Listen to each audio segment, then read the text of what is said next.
One, two, three.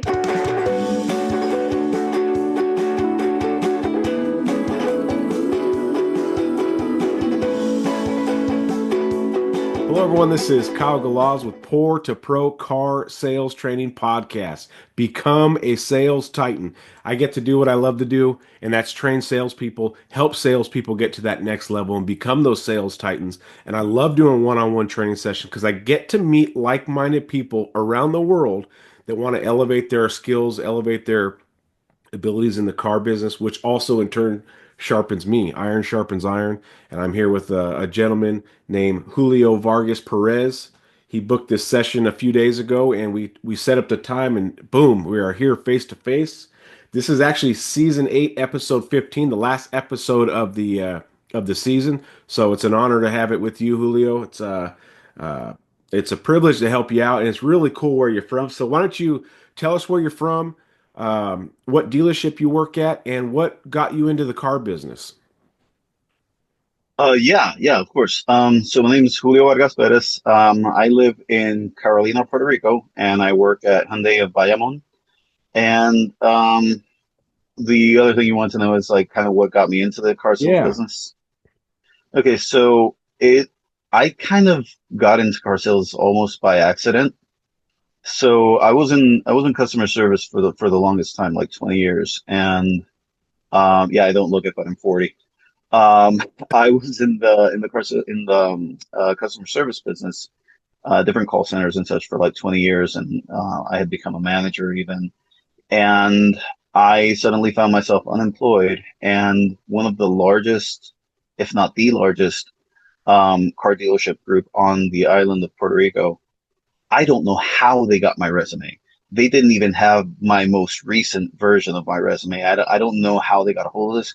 They called me in for an interview, and before I know it, I was just sort of hired in. And it turns out that they kind of like got this thing going on where they just kind of like to hire outsiders and then kind of see who they can train up.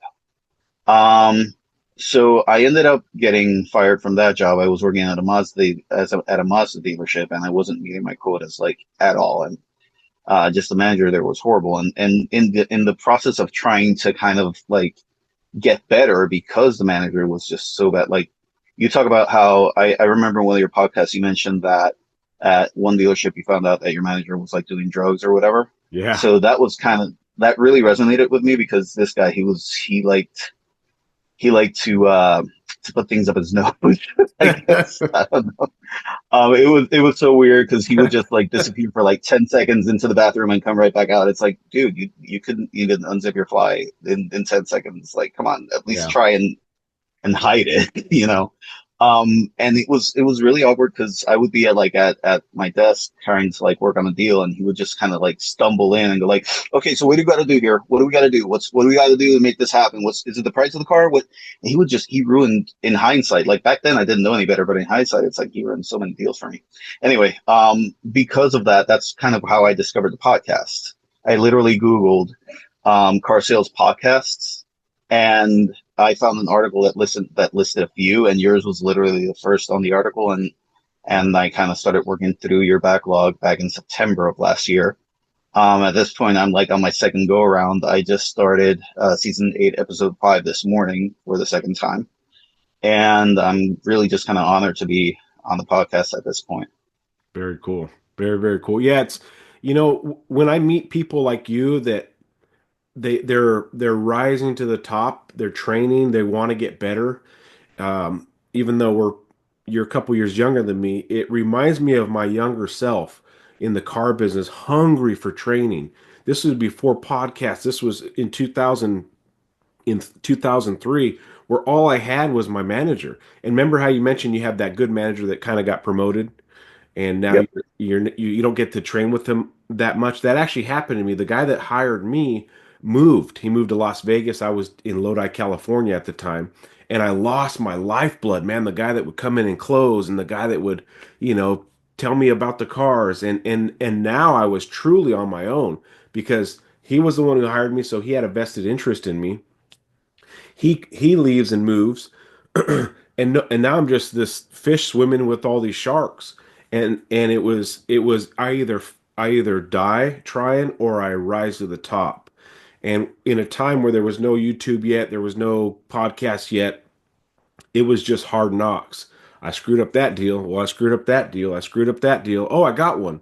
It could because that's the only way I can learn is by messing up. Sometimes your failures are your greatest lessons.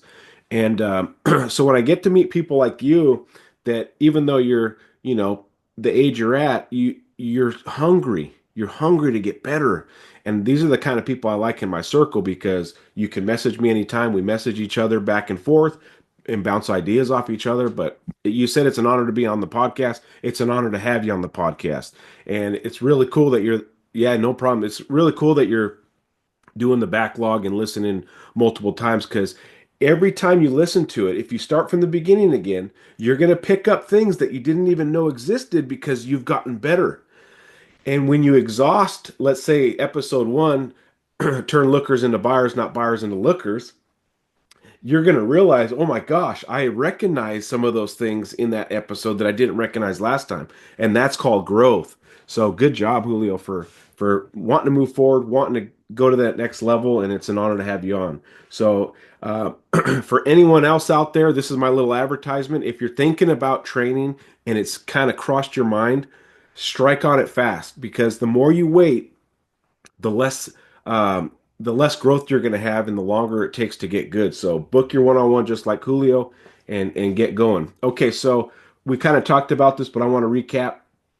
You sent me three good topics. Topic one was tariffs and dealership markups, and then you also mentioned the pandemic times and the pricing accordingly. The other topic was time management with customers. You don't want to waste time. You want to maybe find a quicker way to get to an end result without feeling like you're brushing a customer off because they said, "Well, I'm not buying today," and then you shoo them. You don't want to do that because you care. You care about those customers. And then the needs assessment. What do you ask, and how do you act, and to get the most out of the needs assessment because the needs assessment is an extremely important part of the sales process because if you're not asking the right questions and finding out the right things about what vehicle they actually need, then you're going to try to sell them the wrong car, and that's when they say, "I'm just looking. This is the first place we looked," because you're not on the right vehicle, and that goes with needs assessment. And then if we have a little extra time, we can kind of have some open discussion.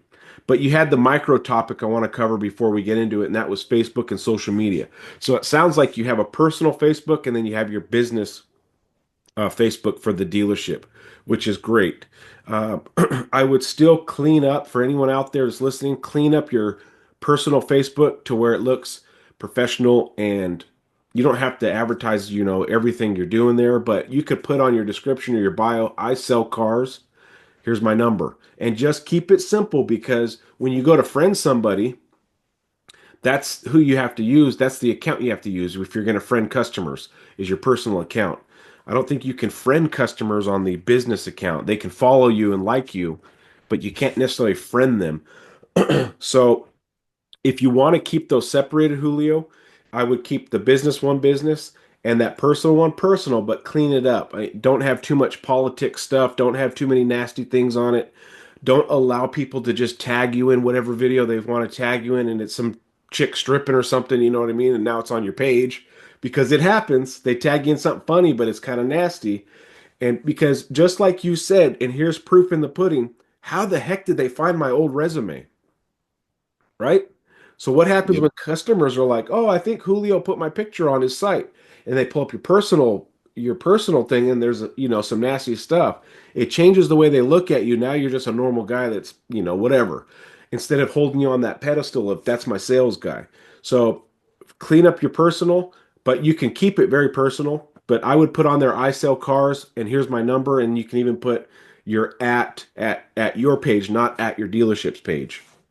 So that way Okay. you can link them over and see all your successes of customers, that you've sold and handshaking and all that good stuff.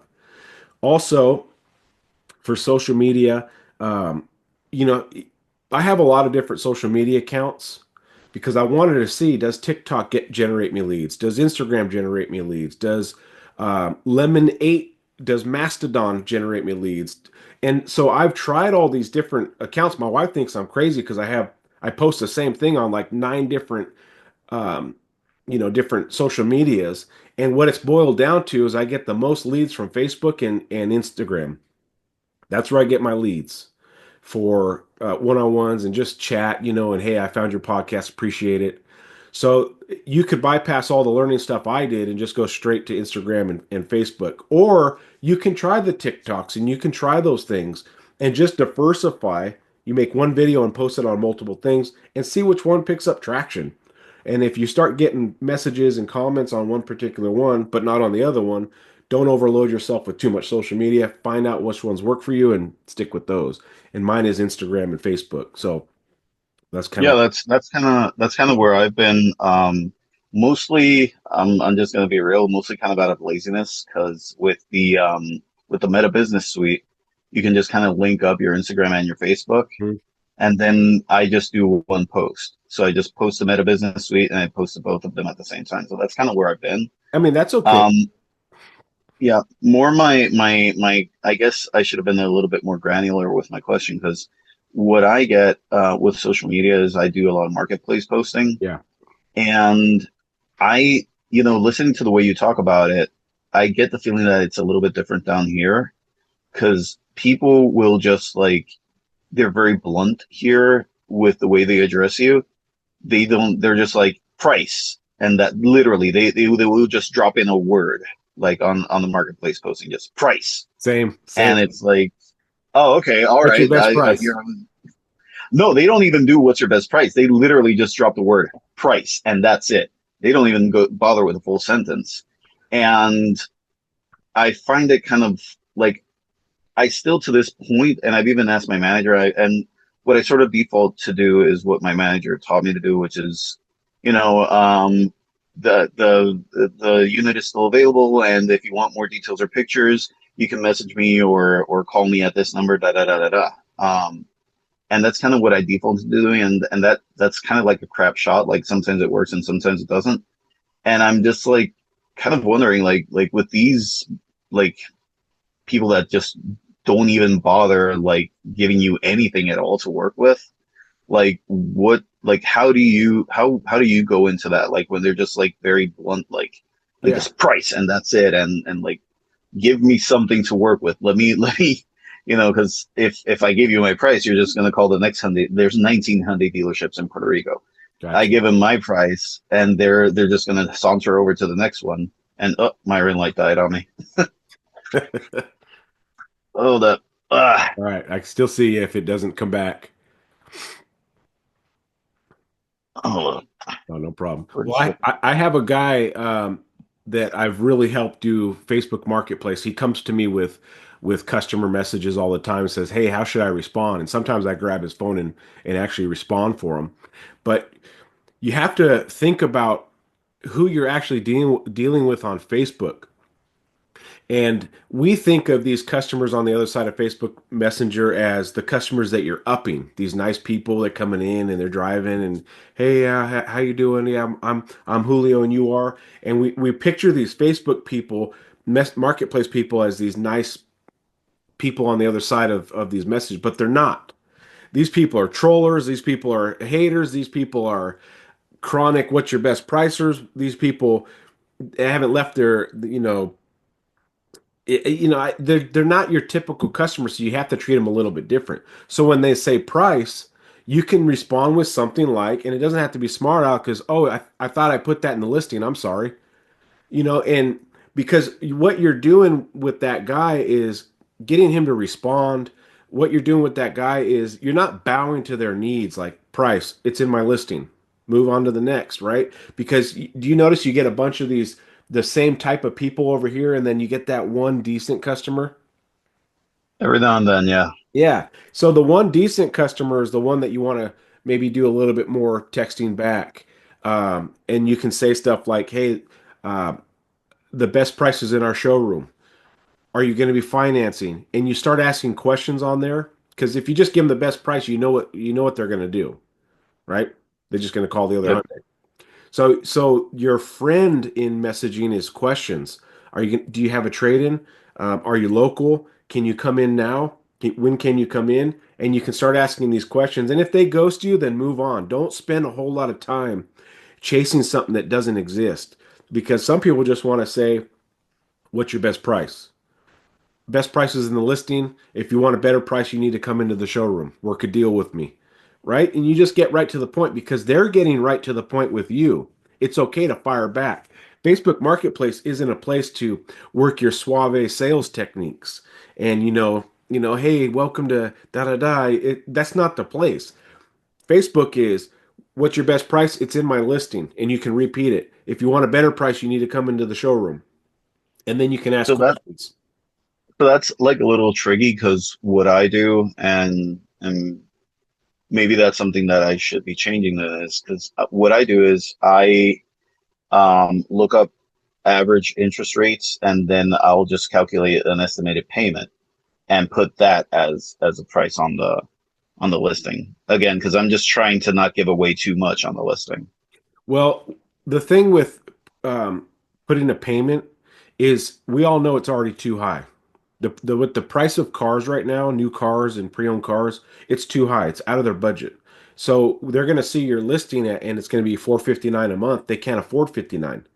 They could afford 450 if they came in and fell in love with the car and fell in love with Julio and fell in love with the dealership because they're willing to stretch on payment if they see the value in it. But if they just see a payment on the website, they're, oh, that's too much.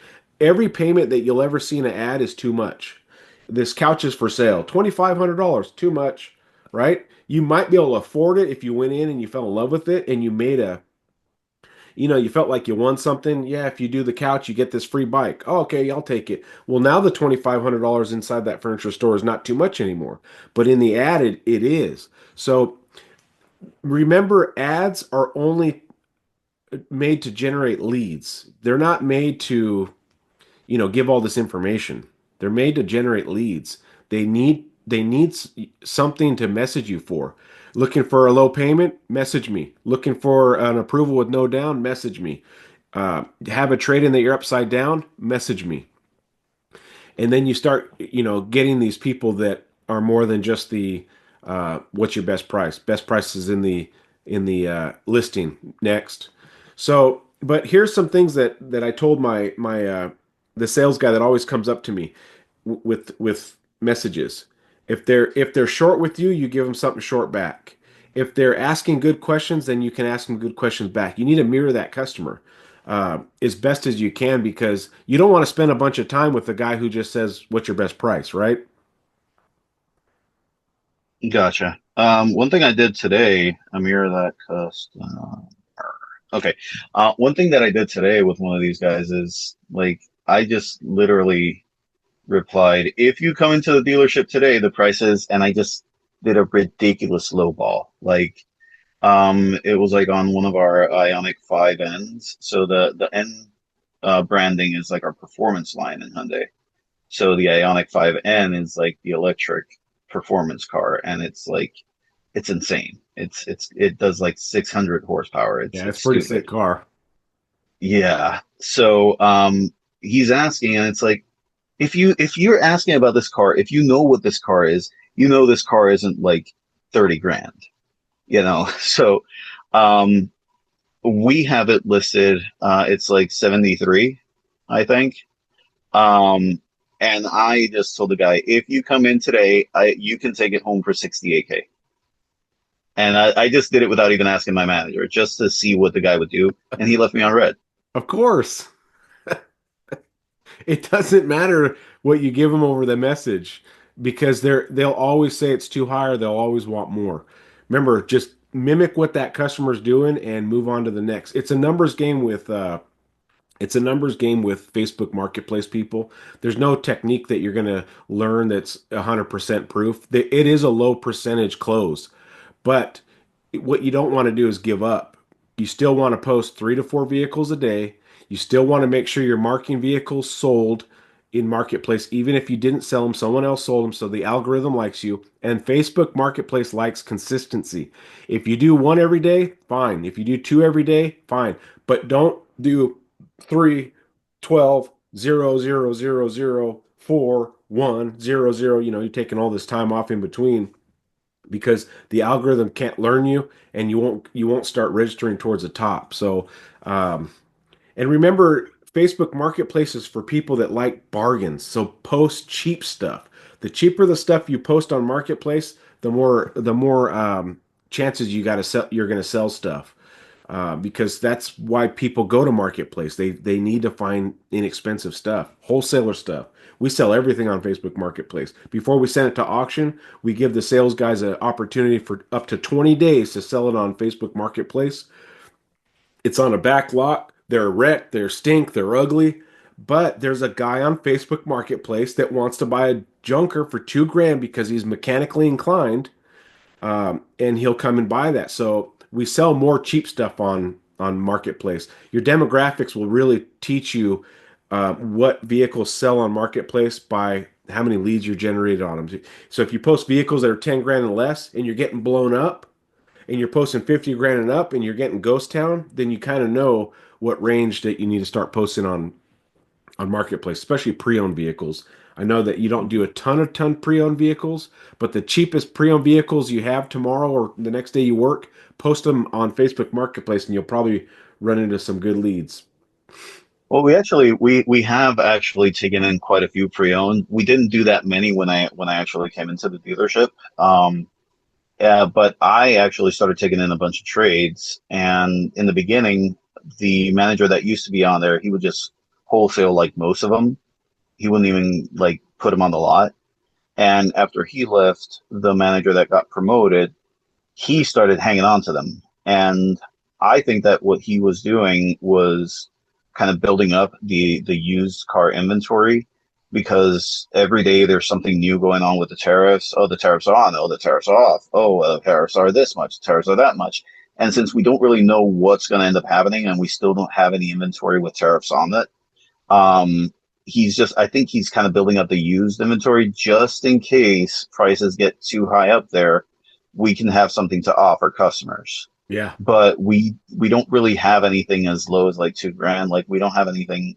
The lowest price car we have, I think it's Mitsubishi Mirage G4 that we got it for like 11. It's listed for 11K, I think. Okay, maybe start with that one. Start with some cheapy ones because, um, that's what the market right. Money's tight for a lot of people, and that's what the market is selling right now. We're selling more under 20 cars than we've ever sold at our dealership. We're selling cars that are 5, 10 grand because the just the whole market's different. And speaking of tariffs, we can go into your next topic. So you mentioned tariffs, dealership markups, and then you mentioned the pandemic time. So I got some notes here, so I'm going to look. The first, I want to start off with the pandemic. The pandemic time was different because dealerships had a supply and demand issue. And when there's a supply and demand issue, then the prices either go down or up. And what happened during the pandemic is that the supply was people were scared the supply was going to drop because no one's working. They're closing factories. They're, shipping, all this stuff. It got crazy. We can't get parts. We can't get microchips. So what happened was the supply started going down.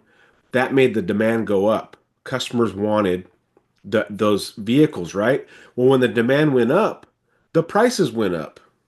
Okay. So the customer actually controlled the market at that time of the pandemic. The customer's demand was so high that it forced the prices to go up. It was an organic rise in prices. It was an organic rise in books. The books on diesel trucks were 60, 70, 80 grand with 40,000 miles, 30,000 miles. It was nuts. But that's because the demand was so high that the books followed. We were selling pre-owned Ram diesels, limited Laramie, all that good stuff for 90 grand. Brand new, they were 70, 75,000. How is a pre-owned one more expensive than a new one? It's because the new ones had no microchips. And now these guys that own construction companies, these guys that have oil field jobs, these guys that make a ton of money per year, they don't care what the truck costs. I have to have a diesel truck if I want to go to work. And mine just blew up. So they're paying the higher price because the demand was there. So the pandemic had an organic rise in prices. Now, an organic rise in prices is different than a dealership just marking something up. That's not organic. That's in a customer's eyes, greed, right? You're just marking something up, but there's no demand for that markup. And that's why salespeople struggle with it because the customer is like, well, what's this price? Well, that's our dealership markup. If there was an organic reason why that markup was there, like there's only two Tacomas in the entire state, or wherever you live, there's only three Hyundais left. That markup now it's fine. I need that car. So so tariffs are like the pandemic. You can use the tariffs like we use the pandemic. We don't know if the tariffs are going to go up higher. We don't know if we're not going to get any more cars. So if you want the best price on this Hyundai right now is the time to buy because we don't know what tomorrow holds, right? Now, if let's say you wait a few months, the dealership might have to mark up the car another 5 grand. So the car you could have bought today for 2 or 3 grand over, which I know you don't like, but I'll still make it fit the budget. You might come back because you're hoping the tariffs went away and now the car is 8 grand more. And would you be happy then? No. You're going to say you guys are crazy. Well, yeah, we are crazy because the tariffs are happening. We have to match it. So we don't want to miss out on something. So the fear of loss or that tariff can kind of organically raise that price. So if I were you, Julio, I would harp on tariffs like crazy right now and use that as a weapon for those markups. I don't care if it's on the least wanted Hyundai in stock and you have a 2 grand markup, $2,000 markup. Use the tariff. Use that tariff until no one believes the tariffs anymore. The tariffs were 2 years ago. What are you talking about? Okay, it's time to not use it anymore, right? Like I can't use pandemic anymore, but man, we sure used it when it was happening, and we used it after too until there was a day it's like, okay, we can't use a pandemic. It's just outdated now. So if I were you, I would use those tariffs to your advantage, and that's thinking outside the box. And but you have to make it make sense to the customer. You can't just say the tariffs are here, now we're asking 3,000 more. You need to explain to the customer what could possibly happen if they don't buy now. Do you like the $3,000 over? No, I don't like that. Neither do I. But in 2 weeks it could be 8,000 over because the tariffs keep going up. Or we can't get these cars anymore, Mr. Customer. So right now is actually your best price. Well, what can you do about the markup? I don't know what I can do about the markup, but let's make sure you like the car first. Okay, does that kind of make sense how the pandemic times and the tariffs they can kind of build that value? Yeah, and that's really kind of why I brought it up like in that same context, because the idea behind what's possibly going to happen with the tariffs is something that it really made me think of the pandemic, and I wasn't selling cars back then. So I bought a car back then, and I don't think that the price was jacked up too high. It was 2021, so I don't know where y'all were in 2021 exactly, but I wasn't really too familiar with the market back then. But this whole tariff situation really kind of made me think of, oh, this must have been like, because there's folks at my dealership that have been there for like a decade or longer, and I hear them talk about, oh man, the pandemic, man, I made so much money during the pandemic, it's crazy. Like people they were just buying anything. They didn't care as long as they could get their hands on it. And when this whole news about tariffs started kind of making noise, like, oh well, this might happen, this might not happen. Oh, it's going to be 25% to Mexico, 25% to Canada. Like you name it, man. It's like a different thing every day. Yeah. And what it made me really think of is all these stories I've heard of the way it was during the pandemic. What I did when the tariffs first started, becoming something that was talked about, I immediately I made a video on the lot, and I was like, listen, there's a lot of uncertainty going on right now. All this in Spanish, by the way. There's a lot of uncertainty going on right now. We don't know what's going to happen. Every day there's something different. But guess what? These vehicles right here, and I just turned around the camera. This Tucson, this Santa Cruz, this venue. these vehicles right here, we bought these before tariffs were even a glint in Trump's eye. And these are pre-tariff prices, but they are not going to last. Whenever the tariffs do get put in place, that's when cars are going to get more expensive. So you need to come in today. So that's what I did back then, and it's what I've kept on doing. Right now, most of my customers that I sell, I was just taking a look at what I've done this month, and it's roughly half and half at this point. But last month, pretty much most of it was service customers. And the way I bring in service customers is I call them, I checked out, when their appointment is, and I call them up and I say, hey, listen, I'm in charge of the used car lot here at our dealership. And right now we're trying to get inventory to build up because we don't know what's going to happen with the tariffs. And we want to be able to offer customers an alternative if our vehicles get too expensive. So what I'd like to do is I'd like to appraise your venue, your Elantra, your whatever, free, no obligation. You don't got to do anything if you don't like the numbers, but I just want to be able to make an offer on it so that I can put it on my used car lot. And at the same time, you can take a look at our new inventory that still doesn't have tariffs attached to it. So it's kind of a perfect storm for a trade-in, is what I tell people. So I've been using it, but I just kind of wanted to get your take on that sort of strategy and what you would do or what you're planning on doing, to be able to kind of what's the word I'm looking for here, to kind of capitalize on everything that's going on. Okay, I'm going to have you write something down. Ready? Yeah, The trend is your friend. I like that. So the trend right now is the tariffs. So use it until you can't use it anymore. You're going to use it for everything right now. Pre-tariffs, we don't know when they're going to kick in. Next week, we're hearing stuff coming down the pipeline that's already 2 or 3 grand more. Like you got to just be creative and ride that horse until it dies. But remember, the trend is your friend. So when a new thing comes out, that's the new trend. You start doing that. And the fact that you did that video before someone told you to do it, you just did it out of your own, brain. That's quite smart. And I've seen quite a few of those videos now circulated on like TikTok and Instagram. The pre-tariff pricing, come on down.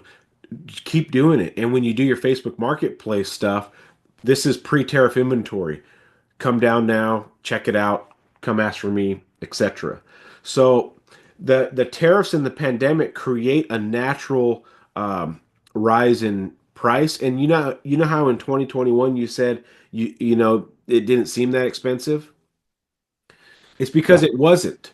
But relative to 2019 and 2018, it was expensive. But because that whole thing, they all vehicles went up. So you didn't notice that in 2021 your price was here, and a couple years ago they were down here. You didn't notice that you were floating up in price with the whole everybody. Now, Yeah, if I mean, like in 2019, I wasn't even looking to buy a car, so I had no idea what the pricing was at that point. That's kind of something I told my customers too. My trading customers, they really get stuck on their payment. And I kind of tell them, listen, I kind of like prep them for the fact that their payment's going to be higher.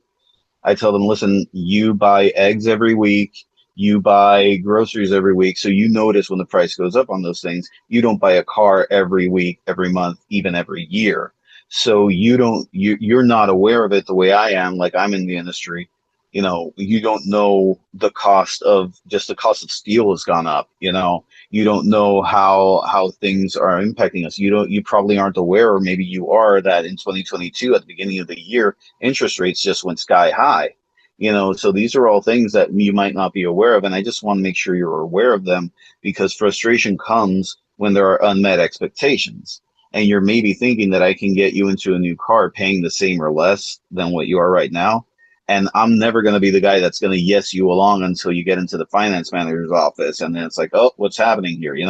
I want you to have a proper expectation. Now, having said that, where can you move? Like, how far can you get in terms of your monthly budget? Right now, you're paying $400. Can you do 700? Oh, okay, 700 is too much. Can you do six? You know, and that's that because of the way you mentioned that, it didn't seem too expensive to me because I wasn't really aware. That's kind of why I bring that up. And I think that most customers aren't really aware of what prices maybe were 2 or 3 years ago unless they happen to have bought at that point. Yeah. It makes sense. It makes sense. There's just a lot of uncertainty right now. So you do have a very finicky buyer right now. They're on edge. They're scared, and it takes us as professionals to put them at ease. And I'll never forget this close I did. It's been about a year or two ago now, and the customer was like, "The payment's too high. I'm going to have to wait." I go, "Well, what are you going to wait for?" Statistically, if you go back 100 years, cars were cheap. They were way cheaper. But if you would have waited 10 years ago till now, that price jump would have been huge. And so now you're saying you want to wait for it. Do you think prices of vehicles are going to go down or up? He's like, well, up. I go, so guess what? The payment you have right now on this paper is less than if you wait. How long did you want to wait? Well, I was going to wait about 6 months. I go, so in 6 months, this vehicle is now going to be two, three, $4,000 more. So all you're doing is delaying a worse payment. And I use that quite a bit, but I just went back in the history books. In the 70s, you could buy a Mustang for $3,500. And now Mustangs are, 45,000. If that guy in the 70s said, "Hey, I want to wait until I can afford the payment. I'm going to wait 40 years." He would be like, "I should have got my $60 payment."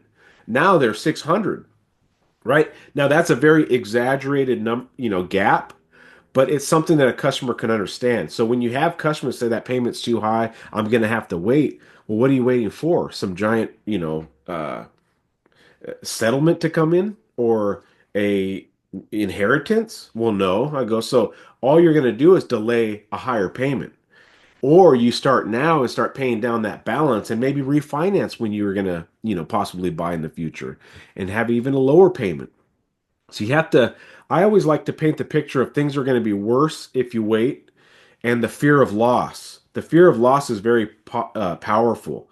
In 6 months, these prices might be gone. We might be looking at a whole different thing, and you're going to lose out on good prices now. Yeah, we have this markup, but the markup is still less than the other dealerships markup because that comes up a lot. Dealerships will mark up their vehicles 2 or 3 grand. How do you get around that?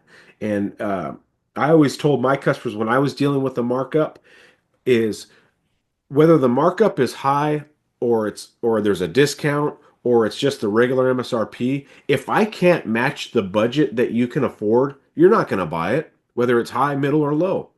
The bank won't approve you if the payment's too high. The bank won't approve you if the car is too much. So before we get too much into this markup, let me show you the vehicle because let's say we give you the biggest discount in the world, but the vehicle doesn't match what you're trying to do. It doesn't matter.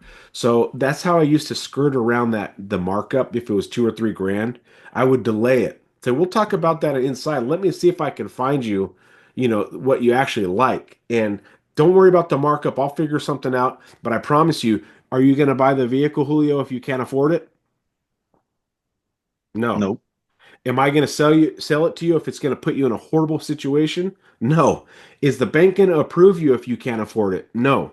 So let's make sure you like the car first, and then we'll go work all the numbers out. And I promise you, whether the price is too high, too low, or right in the middle, I will make it affordable for you, and then you can tell me yes or no if you want to buy it. So, so the reason why I would delay that markup conversation on the lot, because it's not going to be good conversation on the lot. Why is there a $3,000 markup? You're trying to figure out a reason for the dealership's $3,000 markup. I always told the customers, we'll deal with that inside. I'll figure out that part. Let me make sure you like the vehicle first. Let me make sure you like it because the markup or the markdown doesn't matter if you hate the vehicle. And I would delay it because that delay in time gave me time to build a friend, to build value, to build trust, to build, this beautiful walk around, to build an experience for the customer that now that $2,000 markup, $3,000 markup is like, it's secondary now. It's not the main focus. Now it's like, I love this car. I want this car. Help me afford this car, Kyle, because I've done that good of a job. And now the markup or the discounts they're gone out of their head. They'll still bring it up, but you can fire back quickly because they've fallen in love with you in the car. So let's recap tariffs. use tariffs until you can't. Okay. Use that fear of loss. If you wait, these prices will be gone. If you wait, prices will be higher, payments will be higher. The longer you wait, the worse it gets. And you can use that analogy about the Mustang. In 1970, the Mustangs were $3,500. Payments were $50 a month. Now they're $45,000 and they're $600 a month. What happened if that guy waited, to buy a Mustang? He can't afford it now. It's very exaggerated, but it makes sense to a customer. The longer you wait, the worse it gets. Do vehicles get more expensive over time or cheaper? More expensive. Do payments go higher over time or lower? Higher. So if you want to buy a car, right now is actually the best time to buy it. And you like the car. I hope you like me, Julio. I hope I've done enough to earn your business. Everything's there. You're approved. Now it's just a matter of you saying, you know what? Let's do this. And a lot of times you can pressure them in that way. You're still making it their choice. They still are saying, yeah, yeah, yeah, let's do it. Uh, but it's how you can really capitalize on that higher pricing and the pandemic and the tariffs and all that good stuff. Anything else in that category? Did you have any questions in there?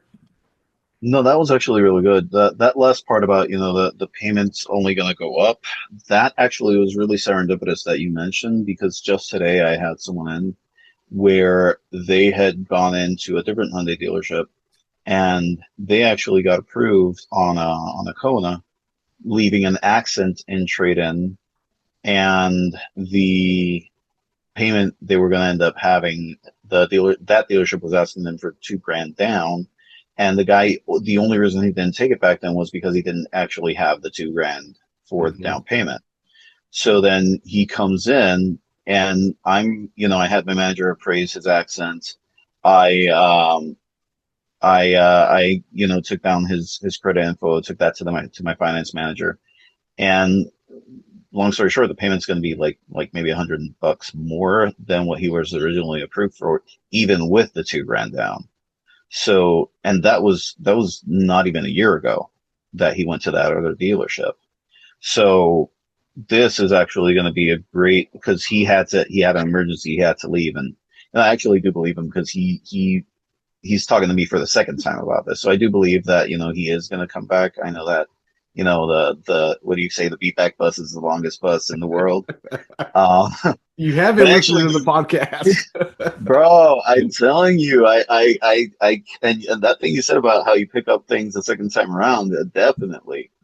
So I haven't heard you say that in a while, by the way. I haven't heard you tell anyone that in a while that beatback bus is the longest bus in the world. Well, you did it But for me. I appreciate it. But yeah, no, but with this guy, I do genuinely believe him, because it is actually someone that I happen to know, and he reached out to me for like a second or third time, like, and when I said, "Can you come?" He was like, "I'll be there in 25 minutes." So he's shown me, he's given me enough goodwill for me to believe that he actually will be back on Monday, which is when he said he could come back. Um, so this is actually, you gave me a good bullet to have, and well, we say that here, we say having a bullet in Yeah. your chamber. Well, So and analogies will help. Analogies have helped me with customers for years. And let me ask you this, Julio. Do you know about crypto, right? yeah. Okay. If you could go back in 10 years and buy Bitcoin, would you? Oh God, yeah. Right? Okay. If you could go back and buy a brand new diesel for $40,000, would you? Yep. Yeah. Now they're 80. And you still want to wait? That's like waiting on Bitcoin. It's like waiting on these investments. You got to strike now when you're here. We've come through this whole process, and now you want to think about it. Every minute you think about it, the price goes up. Every minute you think about it, you think of reasons why you don't want to buy it.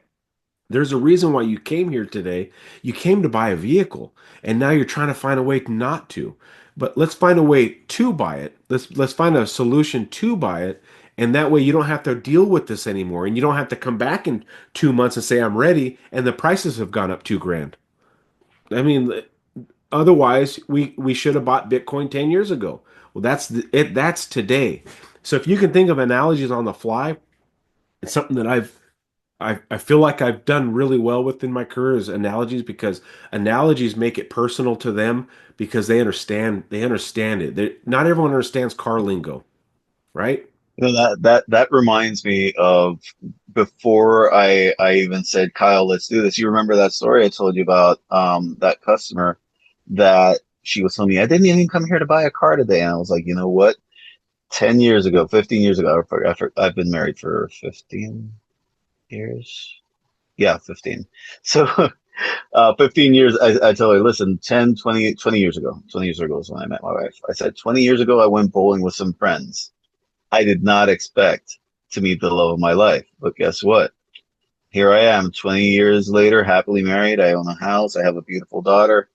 You know, you just kind of got to let life happen to you sometimes, or something like that is what I said Yeah. to her. And I felt like as I was saying it internally, I was like, you have no business being this smooth, dude. What the hell? Where's this all coming from?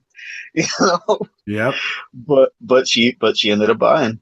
The power of an analogy because it makes sense to the customer. Makes sense. The creative people will use all kinds of tools to sell.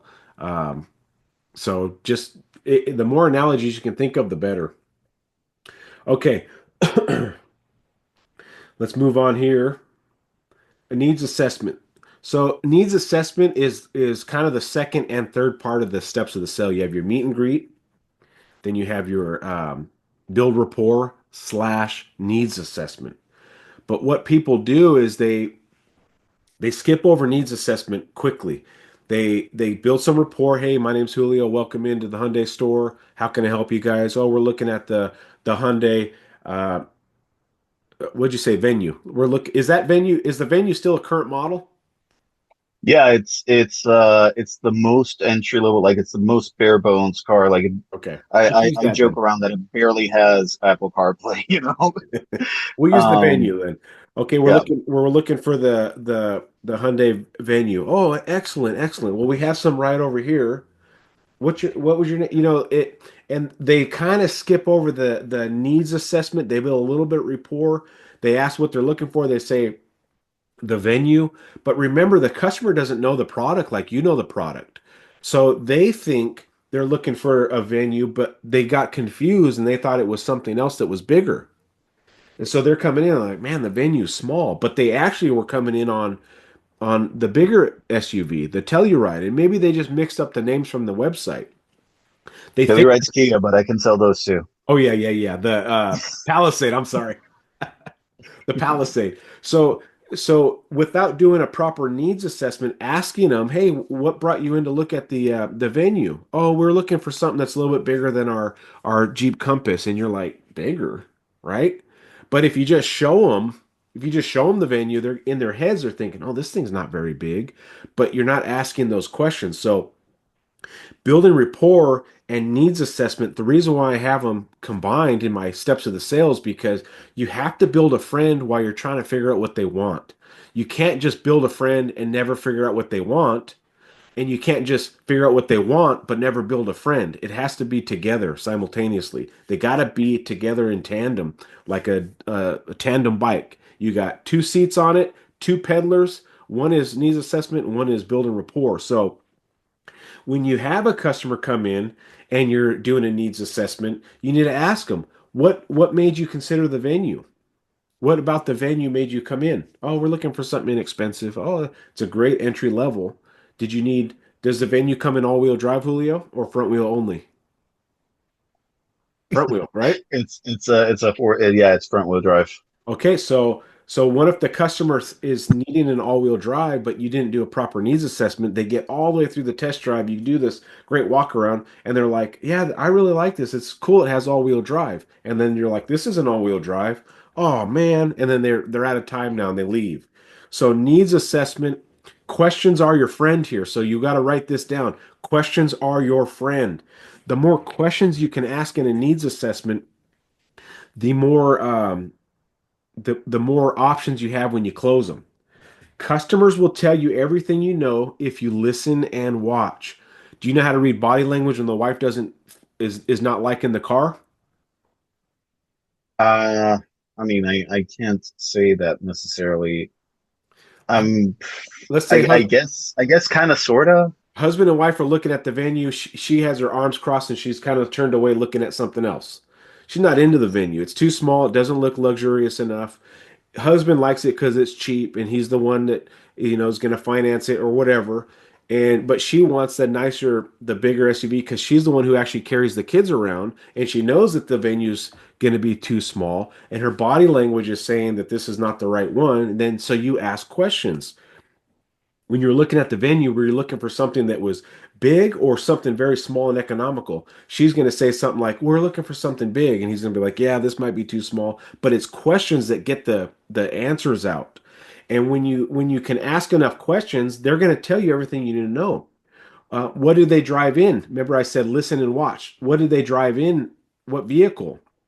Was it a great big vehicle and no kids got out and they're in their 50s? Okay, sounds like their kids probably grew up and they have this giant Suburban and they don't need a giant one anymore. But without asking and actually watching what they came in, hey, I see you guys came in a big Suburban. Are you looking for something that size? No, we're empty nesters now. We're looking for something a little more sporty. Oh, okay. But you asked the question, you built a little bit rapport now because now you know that they're empty nesters. They have expendable money. Budget's not going to be a problem. It's convincing them to buy it is the issue. But money won't be the issue here. Um, and remember, they raised those kids in that Suburban, so there's a lot of sentimental value in that Suburban. You can say, "Man, I bet you guys did a lot of awesome family trips in that thing." Oh yeah, we used to take it to this and that, building rapport. So needs assessment has to be like a very natural balancing act between building a friend and asking those questions. I know salespeople that ask too many questions, like an interrogation, and never build a friend, right? And then I have too many. That Then I know salespeople that that's build a yeah. friend, they build a great friend, but they never actually do a needs assessment. It's a fine line. You got to walk the fine line like a tightrope of building a friend, finding out what they need, building a friend, finding out why they picked the venue, building a friend, and finding out do they need all-wheel drive. Well, the venue only comes in front-wheel drive, Mr. Customer. But if you want something that's just a squinch nicer, it's not much more than we have this vehicle that comes in all-wheel drive. It has more standard features, and you're only going to pay a little bit more. If you a la carte the venue up, it'll actually be more expensive than if you just buy this one that's already loaded up. And it But comes you with can't all-wheel even drive. a car at the venue. Well, you know what I mean. You can make it have alloys and not steel wheels. Yeah, no, but Add a roof I rack. guess yeah, no, it comes in three trims, and you can't really just add or remove anything. But the thing that I really got going on with the needs assessment is I am almost, I'm gonna say scared, but maybe nervous about becoming an interrogator. Yeah. I've when I kind of, I don't know, and I guess I'm selling enough cars, like I'm at 7.5 for the month, and my quota is like 8, and I met that 7.5 at late last week, right? So, you know, I'm comfortable at this point in the month, but so I must be doing something right. Yeah. But I always feel like that needs assessment could be better. Like after I'm done, I'm like, man, I could have maybe asked more questions there, even if I sold them. The thought process should be like, if you sold them, you did a good job. They bought, right? But even after the fact, I'm like, man, I could have maybe asked a few more questions there. Um, the needs assessment, I think, is what feels the most awkward to me. Usually I'll start asking questions like, because what I do is when it's like a fresh up, and I think that might be also the reason why I'm just kind of like really kind of fixated on these service customers because I've already called them up. Like I don't just approach them in the service lounge. Like I call them up like a day or two before, and I like set up a whole appointment with them, right? So when they come to me, like we're already like I know what car they have. I've already kind of explained, like I'm the one that brought them in, right? So that kind of saves me that part. But when it's like a fresh up, it's always like what I usually ask to kind of like get them talking is what changed in your vehicular situation today that brought you in? Um, and that kind of I do that to kind of get them talking because whenever I say what brings you in, they'll always say, "Oh, my car brought me in," you know. Right. So so I'll try to be a little bit more intentional with the question I ask, but then once they'll say, "Oh, well, I'm looking at this car," and I find it kind of like it's really awkward. Just like, okay, so what about the Kona? Do you like the Kona? Is like a subcompact SUV. It's a lot more spacious than it used to be. We're on the second version of the Kona body, the design. So what about it? Is it that caught your eye? What are you looking for? Oh, we want this and that, and it's just I always feel like I could be a little bit more natural with the way I ask these questions, and I always feel like I could do a better investigation because, man, 100 times out of 100, I will go to the desk and my manager will say, "Did you ask him this?" And I'm like, "No, let me go find out." you know Right. there's always something that my manager can think of that I didn't think to ask, and I think that's kind of what I want to get at is kind of like what I used to tell my people when I was a manager was I'd like you to learn how to think like me, and that's kind of where I want to be with you, and my manager as well. I kind of want to learn to think like you guys to the point where I guess it's kind of arrogant to say I want to be beyond reproach, but I don't want to go to my manager with what end up feeling like dumb questions that I should have known better to ask. Yeah, Does that make sense? well, yeah, because I'll ask my guys, are they putting any money down? Oh, let me go check. Are they paying cash or financing? Let me go check. Do they have a trade-in? Let me go check.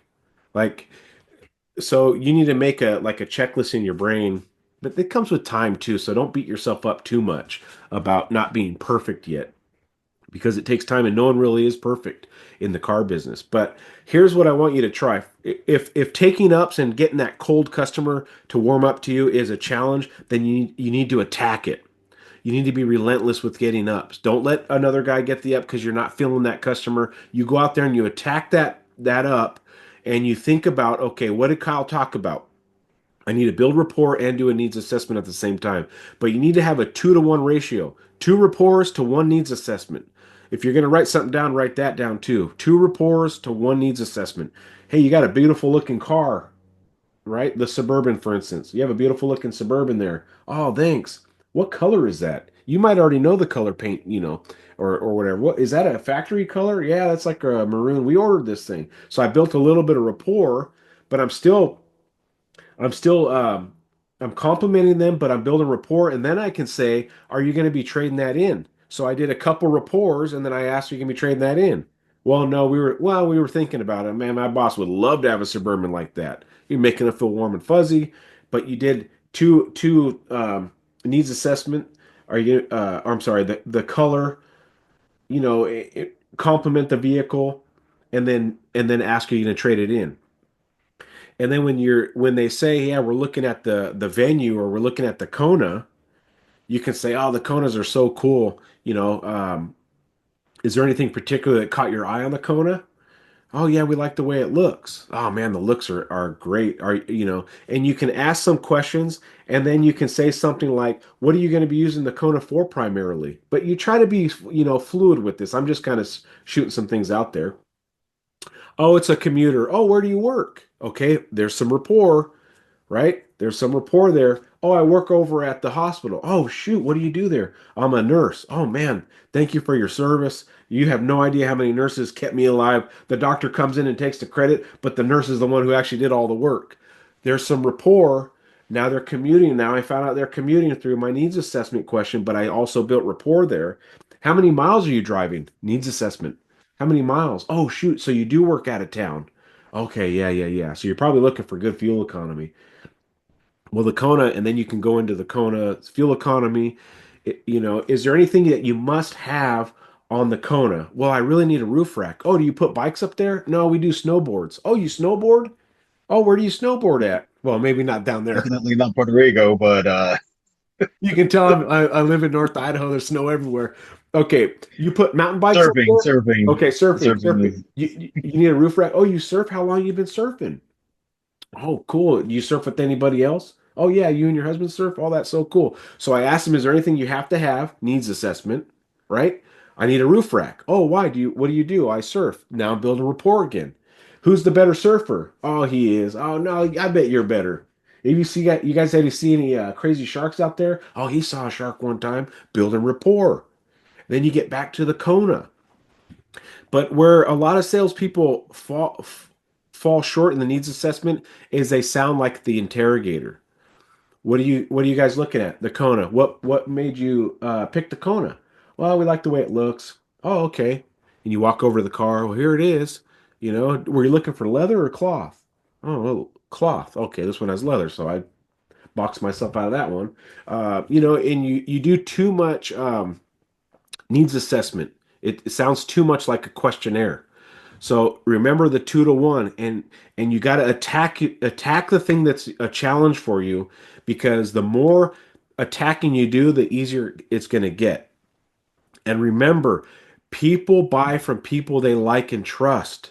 And if you can't build a friend in all this. You could have all the product knowledge, Julio. You could be, a great closer at the desk. But if they don't like you and don't trust you through that needs assessment and building rapport, you got nothing.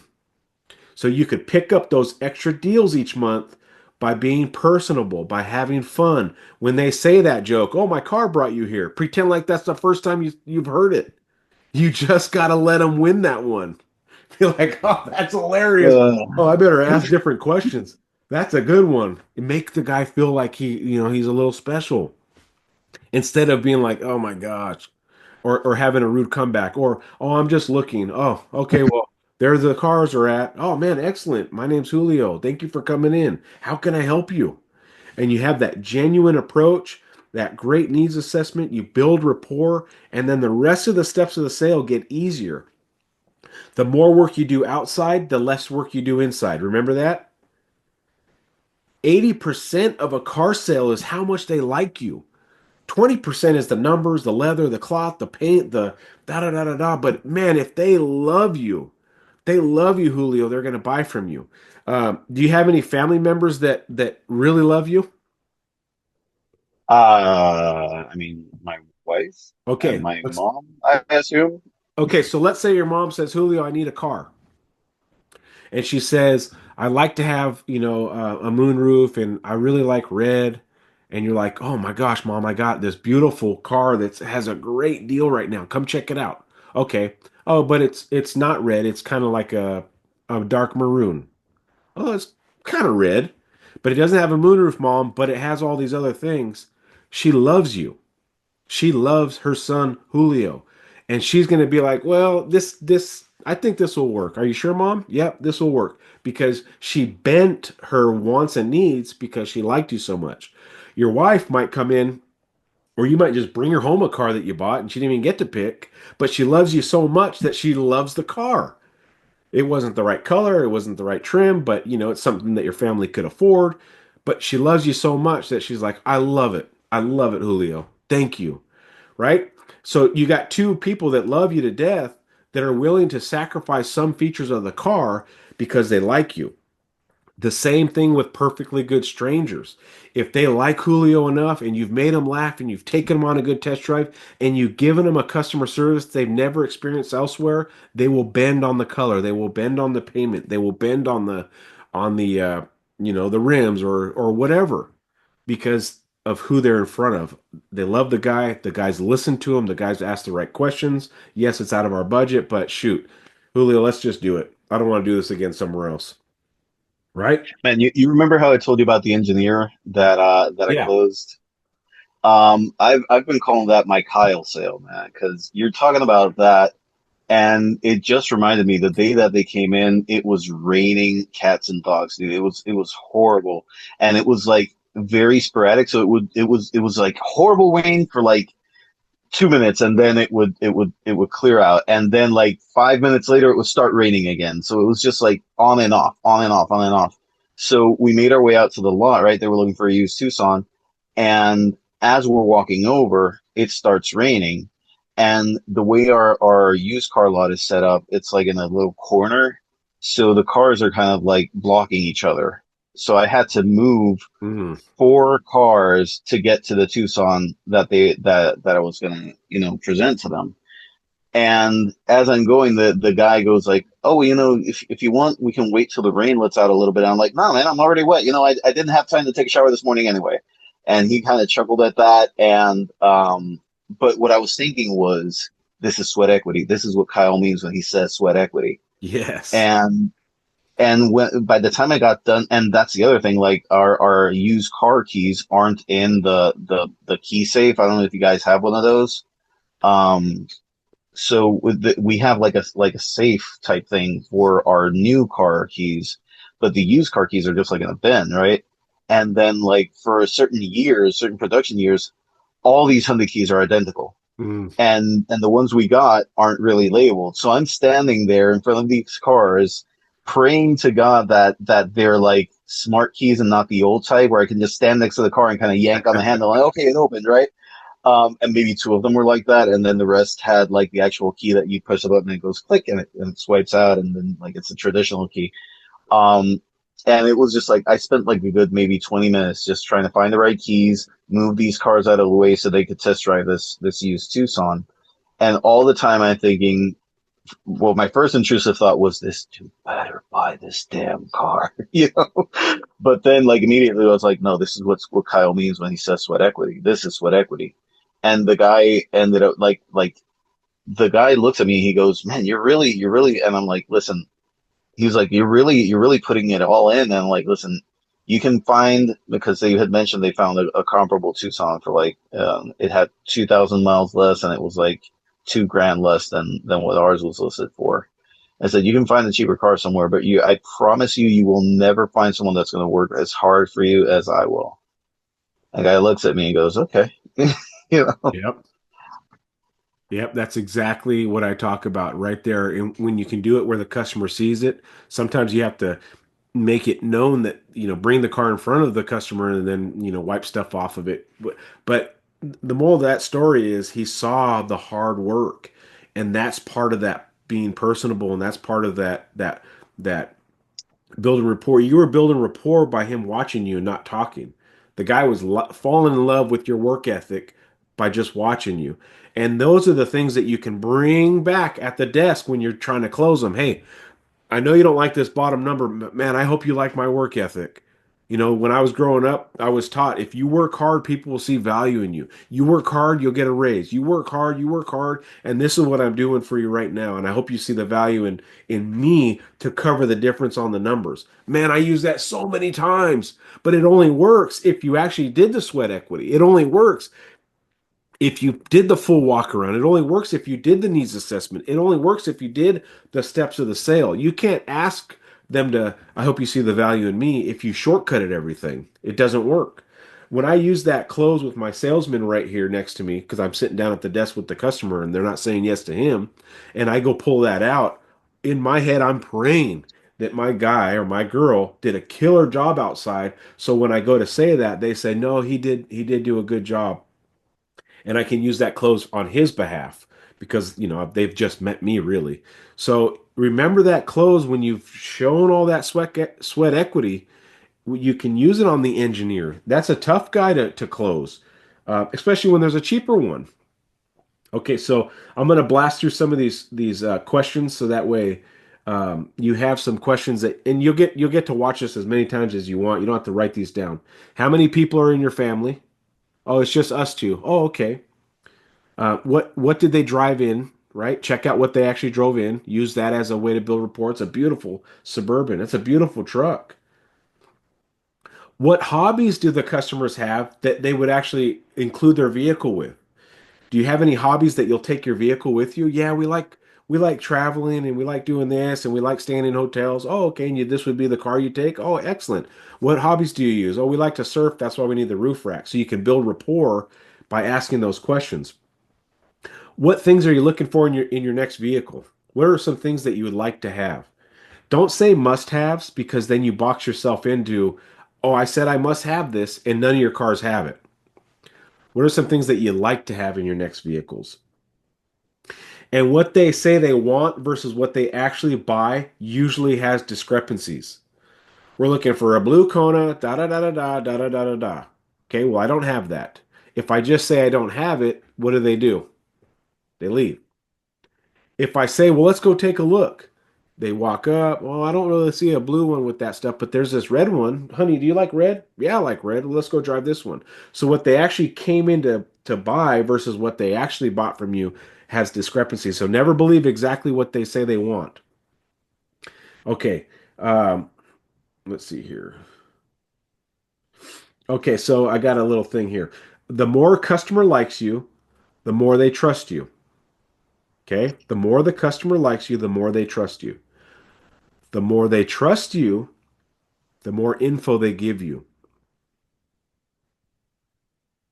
The more info they give you, the better chances you have to close them. So I'm going to ask you this question because you probably have this customer. Have you ever had a customer that, you didn't really break the ice too well in the beginning, but eventually you kind of wore them down or wore her down, and now you guys are on a very good level of rapport and communication. And when you finally get to that level of rapport and communication, they're like, okay, here's kind of what I'm trying to do. You ever get to that point where the customer's like they finally open up and say, "This is what we're trying to do. We're trying to get a $500 payment. We know we have some negativity, but if you can help us with that, we'd be happy to do business here." But they didn't tell you that in the beginning. You had to earn that information. You had to earn it. Here's another one you've probably heard. When you finally get to that point of trust, we don't have the greatest credit. We don't have any money down. We're trying to get approved. Okay? They don't want to tell you that up front. They're embarrassed. But if you've built that rapport and trust, there's a moment in time it clicks and they say, here's what we're trying to do. Here's what we would like to do. And you'll start noticing that more often because you've built that trust. No one comes in and says, I would like a $500 payment and I have bad credit. No, they You'd hold sometimes. Okay, you'd be sometimes. surprised. But most customers hold their cards like this. And when you build enough trust and they realize that you're here to help them, they show some of their cards and say, okay, we just had this car appraised. We're buried in it, whatever. But so remember that. Also, here's another analogy. Okay. I love analogies. You ever been camping? Nah. Well, yeah, kind of Okay. on the beach. You ever see a wild animal out like a squirrel or something? I mean, yeah, kind of. We Okay. we don't we don't really have like a ton of like actual like wildlife. Yeah, we do like we have like rainforests or whatever, but most of the time when people just like go camping, they do just like on the beach or whatever. Gotcha. But But you got yeah, birds. we got birds, Okay, we got birds, we got snakes. let's use a bird then. Okay. If you're sitting on your porch and a bird lands, on the neighbor's roof, okay, what are the chances of that bird coming to you? None, None. Why? because that bird is afraid of people. It's not like it's a wild animal. It's not used to interacting with humans. Okay. Exactly, right? Does it trust you at all? No No. How do you get that bird's trust? How do you get that bird to come to you eventually? food. Yeah, food. So what do you got to do? Do you just throw a bunch of food at it and now it lands in your hand? No, I mean What's the if process? I'd probably yeah I'd Tell me the probably do process. like the little trail of food or whatever, and lead it up to where I am. Does it happen in the first day? No. No. It takes time, right? It Yep. takes time. So when you're with a customer, the customer doesn't just land in your desk and say yes to the car deal, right? That's not how it happens. You have to bring that customer through that process. You have to give them little tiblets of snacks. And snacks are good work ethic. Snacks are good customer service. Snacks are a good smile. Those little bird seeds are being friendly. Snacks are a good test drive. Those are the little things that bring that bird to your hand, that customer to your desk.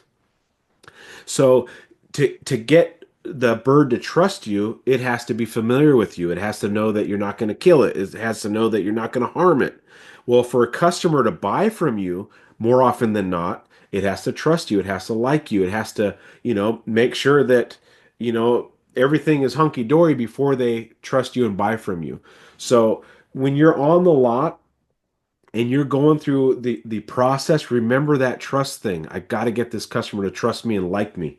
Um, and And if you can do that, then you're going to have more interaction. So you mentioned something a little bit earlier. You said, "Hey, I'm at 7.5, and my quota is only 8." Right? And you feel like you're Yep. doing pretty decent. Is the quota of 8 the minimum they want from you, or the maximum? No, it's a minimum. The minimum. So are you happy with finishing at 8? No, and that's kind of I think when I initially approached you, it's something I said, like I've heard you talk about how like 8, 10, that's average, and like last month I busted my hump to get to 8.5 cars, and it's like, man, I'm like exhausted. I worked on my days off. I worked 10 and 12 hour days just to get to 8.5, and that's average. Like I am working my tail off just to be average, and it's insane. There's gotta be a better way, Kyle. So the better way is attacking the things that you find challenging, okay? Always training, just like you're doing right now. Listen to the podcast, write down stuff that you think you could work on to get better at, because I'm not you. You have to think, okay, what am I really sucky at and what am I really good at? And a lot of times whatever you're really good at, that's what you like to do more than the sucky things. So what I what I want you to do, I know it's late over there. It's probably midnight, but It's 20 after 11. okay. So Oh, speaking of which, are we over? a little bit, but I need to do a few more things with you before I want to make sure you understand this stuff. But the things that you write down tomorrow or tonight that you kind of suck at, be honest with yourself. I kind of suck at this, and this. And I'm really good at this, and this. You don't need to focus on the stuff you're really good at. You don't need to attack that. You need to attack the stuff that you're kind of having trouble with. Okay? Because what you're really good at is getting you those 8 cars. The 8 to 10 cars, because you're good at something. But the things that you're not so good at are the 4 to 5 that you're missing every month. So when you say I'm busting my butt, right? You are busting your butt at the things that you're really good at. And the things that you're really good at are producing 8 to 10 cars a month ish, right? The things that you know that you're not that great at, us humans, me included, we like to ignore. But the things that we ignore are the things that can make us that much more successful. So when you write these things down, write from the worst to the very best, even if the order's not perfect, and start focusing on those worst things. Cold calls, taking ups, posting videos. Figure out from worst to best and then start really attacking those worst and get good at those, because those are your extra deals that you don't have to work your days off. You just have to get better in those things that you're not the greatest at, and then you'll start getting the above average numbers. 11 is above average. So if you get to 11, you are now in the above average. Can you sell 2 to 3 more cars a month if you get better at those things? Yeah, Yes, sir. absolutely you can. And with just from this hour and 20 minutes we've been talking, you're highly intelligent. You're a very smart person. You are. You are. You got to give yourself some credit there and say, I am smart and I am creative and I can do all these things. It takes bravery, it takes guts, and you have to be okay with failing and sounding like an idiot. Because if you fail enough times and you sound like an idiot enough times, you're going to start finding ways to where you're not failing and you're not sucking and sounding like an idiot. But Trust me, nobody can sound like an idiot the way I can. but you got to put yourself in the fire a little bit. And you got to have fun with it and smile. You got a great smile. You got a great look. Have fun and enjoy the car business for what it is. It's a simple, complicated business. All we got to do is help customers buy cars, and yet there's so many variations to it. Is it so complicated? But if you can learn all those skills through it, then it becomes less complicated. It actually becomes more simple. And you get a bird's eye view after a few years of doing it and really working hard. You get a bird's eye view of the maze instead of being in the maze and getting lost all the time. Because new people typically get lost in the steps of the sale. They don't know where they're at in the sale. They don't know what to ask because they don't know if is it time to go inside and work numbers? Is it time to do a test drive? Is it time to do a walk around? Have I landed them on the right vehicle? We kind of get lost in the process when we're new. So studying the steps of the sale and, practicing makes perfect, of course. And remember, experience is not time, experience is experience. So you got to get out there. Instead of taking 2 ups tomorrow, I need to take 5 ups. I need to talk to 5 people tomorrow, whether they're just walking through the lot so I can get that experience up. Instead of just waiting for me to get better, I'm going to get better now. Right? I mean, I wish we had 5 ups a day. We barely get like maybe one or two. It's wild. Like, Okay. So if you only get and we one have or we have two, like a list that we got to write ourselves down on. So like, whoever's like on the list in order, that's who gets to take the next up. gotcha. So get there first, get that first up, and remember, love the one you're with. If you got a customer, you are not brooming them. You may that might be your only up of the day. You better love that one you're with, and you fight to the end. All right, we're gonna come back. Well, is there anything I can do to earn your business now? Well, we're trying to get to a certain payment. Okay, well, let's go work the numbers. Instead of just saying, hey, we're gonna come back later, we're gonna go grab lunch. Okay, thanks. You let them go. It's common. We got to go pick up our kid. Oh, okay. You didn't know that 20 minutes ago when you got here? That's just an excuse, right? They got a dentist appointment. You came shopping for cars before your dentist appointment? No, these are things because they want to leave, which means maybe we weren't compelling enough as a salesperson. Uh, but there's a lot to it. I know we kind of went over. It just, man, it happens so fast, these hour one-on-ones. But listen to it more and more, and hopefully you can grab some stuff from it. Is there anything else that you want to cover? I know we went over a little bit. I'm sorry it's late over there, but I want to make sure answered your questions. I mean, on my end, I'm fine. I just feel like I'm almost like I stole 20 minutes from you. No, It's you supposed to be didn't. an hour. Remember, when you Um, love something, it's not even a job anymore, and I love this. Appreciate that. It really. I feel like I'm gonna end up booking another one-on-one with you because just today I was thinking like, man, I sent Kyle my topics and geez, I'd like to talk about this other thing instead. It's just it's wild. And the way you were, and I had to chuckle a little while ago because just the way you mentioned like we do the things that we're good at. Like in the time that I've been at the dealership, I started in November. Um, I kind of like realized that I had a knack for pulling in these service customers that pretty much no one else was kind of taken. We had this BDC girl that started, and she's still there. I talk like we still have her. She's just kind of like just today. She told me, "I give up. You can have them." Because this whole thing about calling in service customers and offering appraisals was something that she started doing. And when I realized, because what she would do is she would call them and then she would pair the customer with one of the salespeople. But then what ended up happening is the customer would say, "Oh, I just wanted to get an appraisal. I was told it was an appraisal. I'm not buying anything." Right. And I realized, wait a minute, something's getting lost here. And I'm the new guy. I'm not going to tell her how to do her job.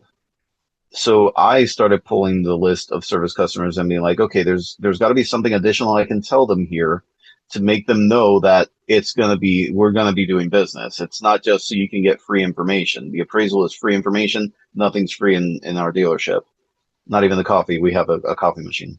Um, Well, but so you're good at that. That's what you're good at. And sometimes when you get frustrated with stuff you're not good at, you default to what you're good. I'm just going to go work on service customers, right? so the funny thing is, we have a new old salesperson because she used to work at the same dealership years ago, and she's been in the car business for several years, but she was out and she came back. And she's like starting to get the ball rolling again. And my manager told her, you got to talk to Julio so that he can show you how he calls service customers because he's really good at it. So then she tells, like talking with her, she's like, "Oh, so are you calling tomorrow?" And I'm like, "No, today's Thursday. I'm already late to call tomorrow's customers. Like I call them at least 2 days ahead." And she goes, "Oh, really? Yeah, because everybody calls tomorrow's customers today. I call them 2 days in advance." And she goes, "Oh, so you're calling Saturdays?" I'm like, "Yeah." So I guess I'll call Mondays. And listen, you can call Saturdays. I don't have a monopoly on this. It's whoever gets to them first. But then immediately she realized how well organized. Like I have a spreadsheet. Like I have a whole process, right? So I don't know if she was like maybe intimidated by that. She's like, "Oh, I'm just gonna call the ones for Monday." And then my manager walks out and she goes, "Did he show you?" And he goes, "Did he show you how to do it?" She's like, "Yeah, I'm calling Mondays and he's calling Saturdays." My manager gave me this look like, come on, man. Like I didn't tell her to do that.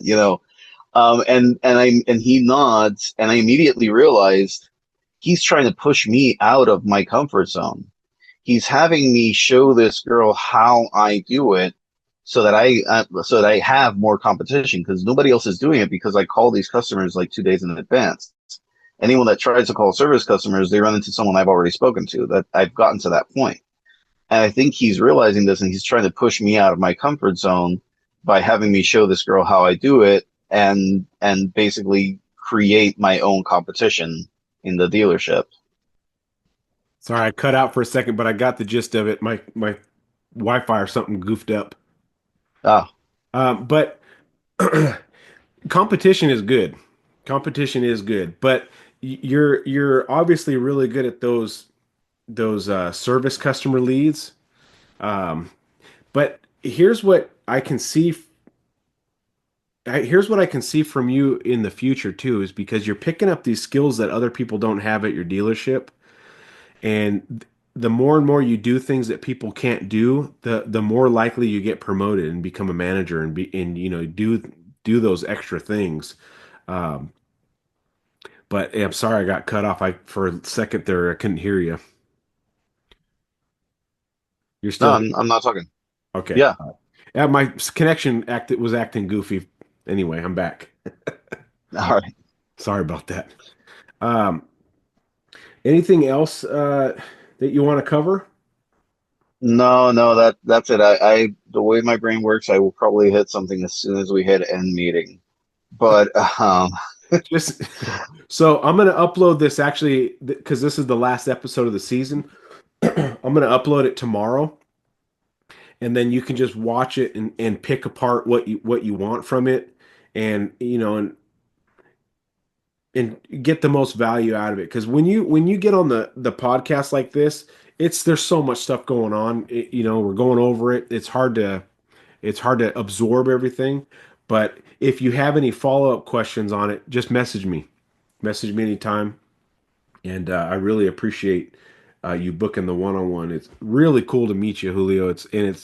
It's awesome to see that after that first dealership you worked at, the Mazda, and wasn't the greatest thing that happened, you didn't give up. There's the fighting, you're not the type of guy to give up. And the people that don't give up are the people that start rising to the occasion and rise to the top. And you can be better than anybody at your dealership. You can be number one. You can move up in your dealership if you just keep training and learning and getting good at every aspect. thank you, thank you. All right, man. Well, you have a wonderful night. I know it's late over there. Message me anytime. I appreciate you booking the one-on-one. Awesome to meet you.